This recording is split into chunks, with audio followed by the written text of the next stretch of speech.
carregou em seu corpo as nossas fraquezas.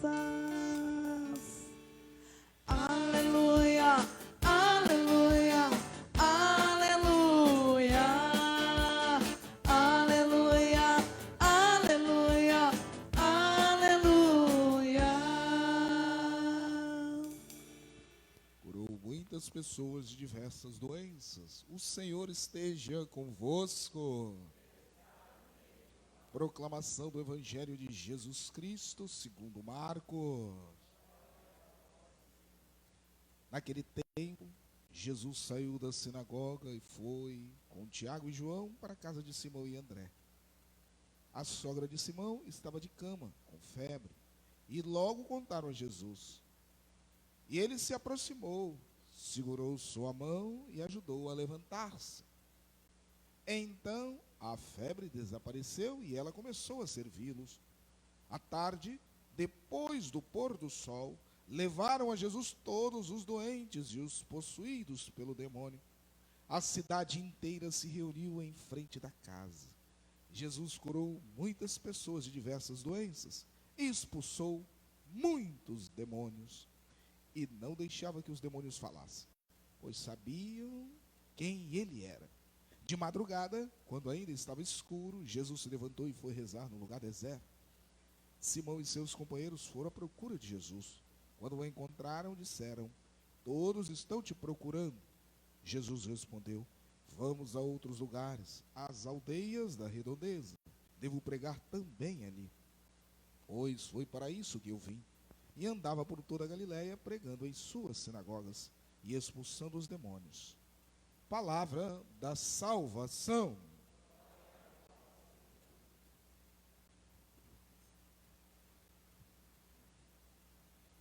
Meus amados irmãos e irmãs, se pudéssemos escolher, tenho certeza de que nenhum de nós aqui gostaria de passar pela experiência da enfermidade, pela dor do sofrimento. Se pudéssemos fazer esta escolha, ninguém desejaria isso. Porque nós sabemos que o sofrimento é algo que atinge a nossa autoestima, mexe com o nosso emocional, nos incomoda, às vezes até nos desestabiliza. Mas a realidade da vida não nos permite isso. Aliás, a vida é um misto de alegrias e tristezas, de gozo e de dor, de sorriso e de pranto. E nós não temos o controle sobre os fatos, sobre os acontecimentos. A liturgia de hoje nos ensina a viver os momentos de adversidade com serenidade. Uma coisa é sofrer com Cristo, outra coisa é a ausência dele na vida. Aí o sofrimento se prolonga. Jesus, no Evangelho de Marcos, traz uma característica diferente dos outros evangelistas, ou seja, um traço, o que é normal. Se lermos Mateus, nós vamos ver um Jesus caracterizado como aquele que é mestre, o rabi, aquele que ensina. Se tomarmos o Evangelho de São Lucas, nós vamos ver que Jesus aqui no Evangelho de Lucas age na força do Espírito Santo. Tudo que Jesus realiza é na força do Espírito Santo, não que os outros não sejam. Mas se tomarmos Marcos, nós vamos ver que Jesus em Marcos faz muitos milagres. Muitos, surpreende a muitos com milagres. Em Lucas também, mas Marcos demais. Será que Jesus quer exaltar o seu poder? Quer impressionar as pessoas? Quer ser conhecido como aquele que faz curas? Não. Em Marcos, as curas, as libertações das possessões demoníacas representam o reino de Deus que se aproxima. Sim, o reino que Jesus quer instaurar em nosso meio é o reino onde todo sofrimento é banido, toda dor é suprimida. Ademais, Jesus se sensibiliza com o sofrimento das pessoas. Ele não passa pela nossa vida sem transformar aqueles e aquelas que confiam nele. É assim que nós devemos viver o sofrimento. É assim que nós devemos viver os momentos difíceis. Porque nós sabemos que o sofrimento, como a enfermidade, por exemplo, da sogra de Pedro,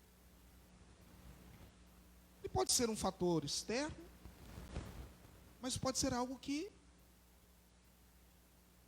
nós causemos. A dor, a agonia, pode ser algo que alguém nos cause, mas também pode ser algo que eu escolhi. Quando, por exemplo, eu me afasto dos princípios do Evangelho, da comunhão com Cristo, aí minha vida se expõe, minha alma se expõe ao sofrimento, o meu ser é exposto ao sofrimento. Mas pode ser que alguém também, na sua atitude de pecado, venha nos causar algum sofrimento.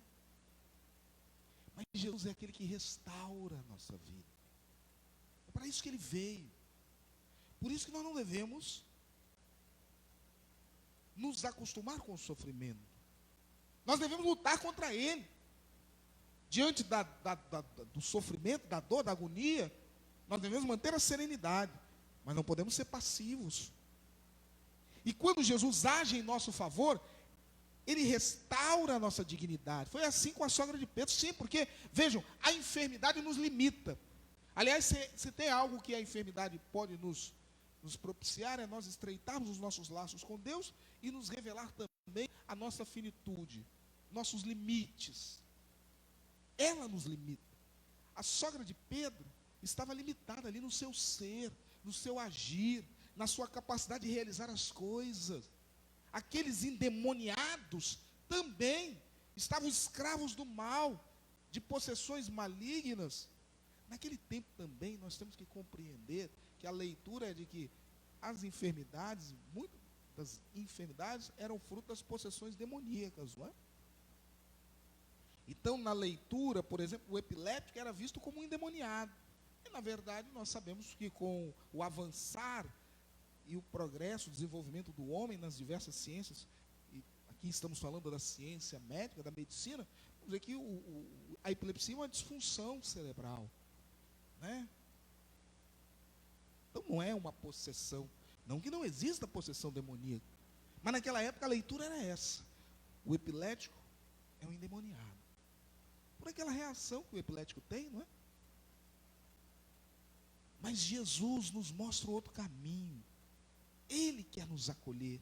Ele quer mostrar que a nossa vida não foi edificada por Deus, não foi criada por Deus para vivermos o sofrimento. Não. O reino de Jesus significa a vitória, a saúde, a paz, o encontro com o Senhor. Ao mesmo tempo, provação, sofrimento, enfermidade, dor, não é uma provação de Deus. Não, não é. São condicionantes da vida. Tomemos, por exemplo, Jó. Pega o livro de Jó.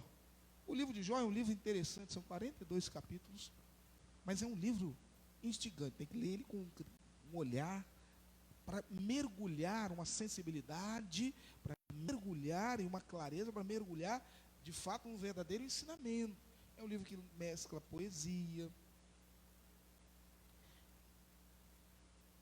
E a história de Jó é uma história, de fato, dolorosa. Jó era um homem temente a Deus, né? O que é o temente a Deus? Aquele que tem temor a Deus. É aquele que vive a justiça, a sua fé de forma sincera. O justo, né? Vive a sua fé de forma sincera. Tem um grande amor por Deus, um respeito aos mandamentos e aos ensinamentos, às determinações de Deus. E Jó era. De repente está lá um anjo, Satanás, né? Que queria provocar Deus. E diz a Deus, e Deus andando com ele no paraíso, Deus olha para Jó e diz assim para o anjo: está vendo meu servo Jó? Veja como é que ele é fiel. Aí o anjo, para tentar a Deus, porque sabe que não pode provocar a Deus, não pode fazer mal a Deus, mas pode fazer mal à criatura de Deus, dizer assim: ah, mas ele te serve, Senhor, porque ele tem de tudo. Ele tem uma família maravilhosa, ele tem riqueza, ele tem empregados, ele tem uma vida confortável. Tira tudo isso dele para você ver. Aí Deus me assim: tudo bem, vamos fazer esse teste, mas não quero que ele morra, não faça mal a ele. E aí foi tirando tudo dele. É óbvio, e aí nós temos que ter critérios para ler o livro de Jó, porque vejam, Jó é uma construção de um pensamento, não é uma ideia fixa de que Deus é aquele que manipula as pessoas. Não. Os ensinamentos de Jó querem mostrar como é que nós vivemos a nossa fé. Essa é a tônica do livro de Jó, um dos ensinamentos. Como é que nós devemos viver a nossa fé? Na bonança, na fartura e na simplicidade, no sofrimento, na pobreza, nas mazelas da vida. Devemos manter a mesma fé. E aí foi acontecendo. Mas Jó tem uma característica. Ele não tem medo de indagar a Deus. Ele não tem medo de questionar por que ele sofre. E é assim que nós devemos ser também. Porque existem respostas na vida que estão para além da nossa capacidade de discernir, de compreender. E aí ele se dirige a Deus. Aliás, o livro de Jó é um drama. Ele fica doente, ele perde a família, ele perde os empregados, ele perde tudo. E aí vem 3 amigos que, em vez de incentivá-lo, começam a acusar Jó. E Jó começa a pensar da seguinte forma: mas se eu sou temente a Deus, por que eu estou sofrendo? Porque Jó trabalha como muitos de nós trabalhamos. E às vezes trabalhamos assim: bem, se eu sou bom, Deus tem que ser bom para comigo. É o que nós chamamos de retribuição, né? Se eu sou bom, se eu tenho fé, Deus então precisa me retribuir. Para Jó, o justo não deveria sofrer. O sofrimento deve ser sempre para o ímpio, para o pecador. E aí então vem 3 amigos e diz a Jó assim: olha, você está sofrendo porque você fez alguma coisa de errado. Aceita o seu sofrimento. E aí Jó começa a se revoltar. Não, mas é impossível. Eu sempre busquei servir a Deus. E aí a situação vai piorando, e aí ele começa a compreender a verdadeira relação que Deus tem para conosco. E aí ele começa a reconstruir a confiança nele em Deus. O livro é tão dramático que no capítulo 3, Jó vai dizer assim, no capítulo 3, do livro de Jó: meu Deus, maldita a hora que eu nasci, maldito o momento que minha mãe me concebeu. Antes eu tivesse morrido, antes de nascer. Vejam, é difícil, né? É difícil. Porque diante do sofrimento, qual é a nossa atitude? Diante do sofrimento, qual é a nossa atitude? É nos questionar, né? Questionar por que estamos passando por isso tudo. Mas muitas vezes também, nós fazemos outras reflexões. Capítulo 12 do profeta Jeremias vai mostrar um pensamento que às vezes invade o nosso coração. Por que os ímpios, por que os desonestos, por que os corruptos, por que aqueles que fazem o mal conseguem desenvolver os seus empreendimentos, têm sucesso nas suas coisas? O profeta Jeremias questionava isso. É outro que também questiona Deus. É outro também que se preocupa diante de Deus em compreender o acontecimento. Por quê? E de fato na nossa sociedade tem muito isso, né? Às vezes você vê uma pessoa nossa sofrendo, que nós amamos, uma pessoa boa de coração: meu Deus, por que está passando por tudo isso? Eu tomo agora o exemplo da minha mãe. Está lá na UTI, internada, né? Passei por lá hoje. É uma luta. Está lutando pela vida. Luta. E eu fico me perguntando: meu Deus, por que a vida da minha mãe é uma vida de sofrimento com a sua saúde? Teve muitos momentos bonitos. Fico me perguntando: por que, Senhor, ela está passando por isso? E tem tantas pessoas aí que não se cuidam e que não passam a metade daquilo que ela está passando. São as perguntas, as inquietações da vida. Mas tem uma coisa que a minha mãe faz e que ela me ensina muito: ela não sofre sem Cristo. Uma coisa é você sofrer com Jesus. Quando a gente sofre com Jesus, nós sabemos que o sofrimento vai terminar, porque Ele vai nos restabelecer. Quando você sofre sem Jesus, aí, meu irmão, aí a agonia é eterna. Aí a agonia não para. Porque é a ausência da fé, do acreditar. Daquilo que a sogra de Pedro teve em abundância, acreditar em Jesus. Mas como é que nós podemos, Padre Carlos, sofrer com Jesus? Conhecer o Evangelho. Ter uma intimidade com Deus. Quando Jesus terminou de curar, o que ele foi fazer? Se retirou para orar, para rezar. Intimidade com Deus, conhecer o Evangelho. Paulo vai dizer, né? Eu me sinto devedor do Evangelho, eu me sinto devedor de Jesus. Pregar o Evangelho para mim é uma obrigação.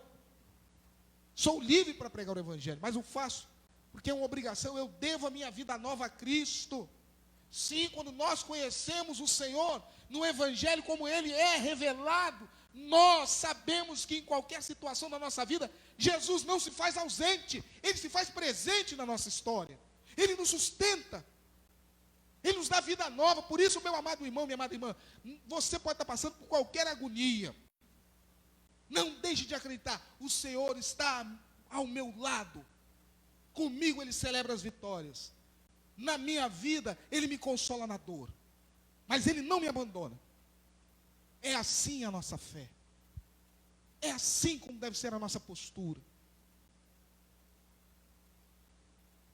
Lembro do sofrimento dos nossos irmãos aqui, no bairro João Batista, um dos bairros que tem um dos maiores índices de violência. Nós sabemos quantas vidas ceifadas, muitas de pessoas que estão envolvidas nessa situação, outros de inocentes, não é? Nós não queremos o mal para ninguém, mas nós sabemos a luta de vocês.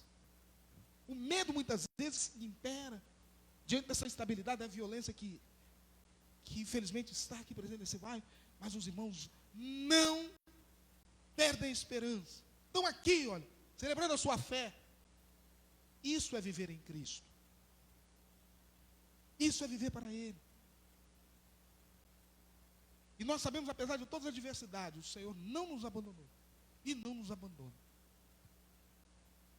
Portanto, irmãos, que nós possamos viver com serenidade.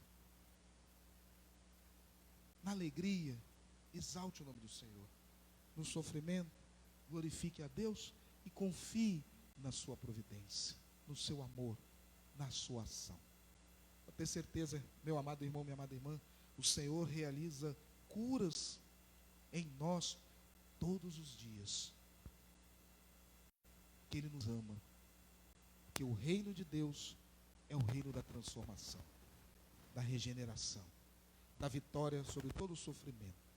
Mas que possamos, na nossa fé, sofrer com Cristo. Compreender o quanto Ele se faz presente com o seu sentimento, com o seu amor em nossa vida. Louvado seja o nosso Senhor Jesus Cristo.